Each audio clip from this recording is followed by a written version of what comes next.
So, hello guys and welcome back to my channel. On my previous video, I did a build for my fan. I was using the Zzaw C2 case. It's a very small case which I consider to be an ITX category, which is under 18 liters. I think the size is around 15 to 14 liters. So this case is actually widely available. You can find it on Amazon if you're in US, or you can also find it in like Shopee or Lazada if you're from the Southeast Asian region like me. Or you can also buy it direct from China from like AliExpress or Taobao. So now this case is actually quite unique because it's similar to my previous build that I done with the TechWare Fusion, or also known as the Quazo I'm Sama case, in which it's actually an ITX sized case that can fit an M-ATX motherboard and an ATX power supply. However, unlike that case, there are a few more caveats with this case that we will go through later. Now let's touch on the first issue, which is the power supply and motherboard. Now theoretically, yes, you can fit an ATX and M-ATX motherboard. However, there are a few criteria that it is more preferable for this case. Okay, number one, yes, you can fit an ATX power supply. However, using an ATX power supply will drastically reduce the graphic card compatibility on this case. Because once you use an ATX power supply, you're basically stuck with any graphic card. You need to use a graphic card that is the length of the motherboard, which is around 245mm in length. So keep that in mind if you're planning to using an ATX power supply. And even then, if you're using an M-ATX motherboard, I do recommend that you use an M-ATX motherboard that is slightly shorter in length. Usually there's M-ATX motherboard that has only 2 RAM slots. So try to get those two motherboards, because at least then you can have a bit more spacing between the power supply and the motherboard, which you can use to tuck in cables and things like that.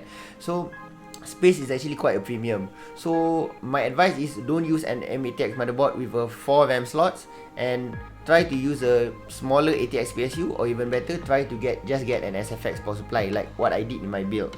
Now the second thing about this case is fan compatibility. For me, all around, actually it's more advisable to use 92mm fans because you can fit more in this case.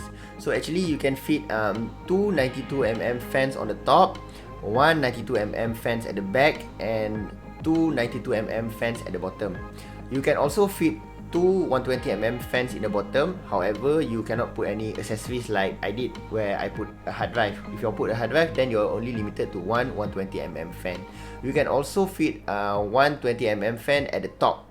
So it's basically a toss-up. You need to choose between 1 120mm fan or 2 92mm fans. So that is up to you lah. For myself, I use one Arctic P12 at the bottom to feed cold air as an intake into the graphic card and the case. And then there's also one 92mm at the back as an intake to cool off, to get some fresh air to the CPU cooler. And I use 2 92mm fans at the top as an exhaust. So that is the summary about the fan compatibility about this case. Now regarding the hard drive space, yes, as you can see in the montage, make sure you watch the montage first if you haven't already yet. So if you're planning to fit a 3.5mm hard drive, yes, you can fit a 3.5mm hard drive like I did myself. You can place it at the bottom, but it will take up the fan slot. So I'm limited to only 120mm fan at the bottom because I placed the hard drive on the other slot. You can also fit a 2, I think you can put 2 or 3 2.5-inch hard drive. 2.5-inch hard drive is, you know, it's it doesn't take up so much space, so there's really not much issue if you're planning to put that one. But if you're planning to use one 3.5-inch hard drive, yes, you can use one, but you can only use one lah. Now regarding the build quality of the case, I would give it an 8/10. I would say that the build quality, because it's made of aluminium, but it's not very thick. I would say that compared to the usual, you know, TechWare case, like, you know, TechWare M2, if I don't mistake, TechWare M2, or like TechWare Alpha, you know, the usual one of the iGo cases, compared to the usual one of the mill cases. Now the quality of the Zzaw cases are much better. However, it's not up to the standard of like something like a Fantex Evolve Shift or Fantex into Evolve, or if you're looking into that level of quality, yeah, I don't think it's up to that standard, because the aluminium, although it's very well quality, is not very thick. Now regarding the temps, this is the part where I'm truly surprised, considering the size of the case, which is only around 14 liters. I find that if you watch the montage, I did a looping stress test for this PC once I finished building it. I ran Unigen Valley along with the CPU Z CPU stress test. I ran it for around, if I'm not mistaken, around 3 hours plus, almost 4 hours, running the stress test straight. However, I find that the GPU and CPU temperature are very acceptable. The GPU temperature hovers around 60 to 65C, while the CPU temperature hovers around 75C, which is very respectable considering the size of the case, and I'm only using a stock Ryzen CPU cooler. So I was surprised, and I think that this is mainly because that the holes on the case is actually very spaced and well perforated. There will be issues of dust because of the perforation, but in terms of airflow, it is just as good as any other Matx case, like the usual suspect, like the iGo cases or the Techware cases, and the other cases like that. Now, after talking about all the good stuff about the case, we are going to talk about some of the things that I don't really like about the case. Now, number one is the stock feed. The stock feed is extremely short. I think around only 3mm in height.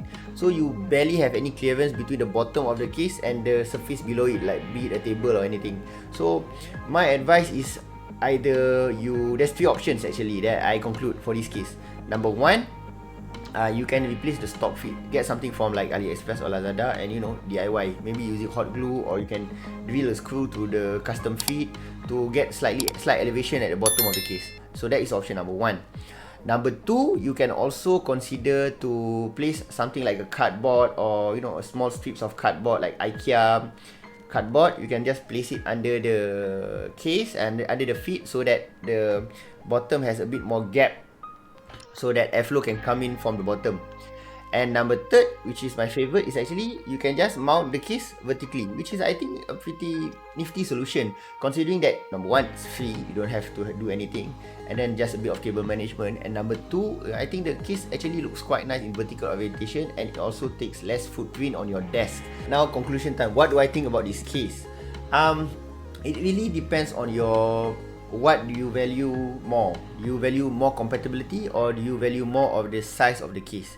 If you're one of those person that find that you really need a small case, which sometimes I really don't know why, but if you really want a small case like 14, like true ITX size case, then the Zzaw C2 is your choice. Because it is smaller than even true ITX cases like NR200 or something like a Cougar QBX or things like that. So in terms of footprint, it is very small. Now, if you're using like I said before, it depends on your hardware compatibility. If you're using something like a Ryzen 5600X or Intel 10400, along with something like not really a hot GPU like a 3060 or 3060 Ti, maybe a 3070, yes, you can use the case because it's quite small, but I think that the size and the compatibility, you can still fit everything inside this case and get decent thermals. However, if you're planning to use very hot components like Ryzen 5800X or something like a 3080 Ti, where you're going to need a bigger, more powerful power supply, or you're going to need a lot of fans, and the CPU requires a lot of cooling, I still think that overall, if you don't aim for like the smallest case, the Techware Fusion is still the better case for me, because you get 280mm radiator support, and then you can put up to 330 length graphic card, you can fit plenty of air coolers inside, there's a lot of 120mm fan support. And overall, I do feel that the Techware Fusion, the cable management is also easier in the Techware Fusion. So I do feel that if you're planning to use a more higher power consumption specs inside your computer, you should go with the Techware Fusion. Anyway guys, thanks for watching my video. Do consider to leave me a like and subscribe. I know it sounds cliche, but it really supports me as a content creator. Also, excuse the video quality right now because I actually sold my Sony mirrorless camera and awaiting a new mirrorless camera from Sony, which I'm super psyched about. Otherwise, see you guys next time. Ciao.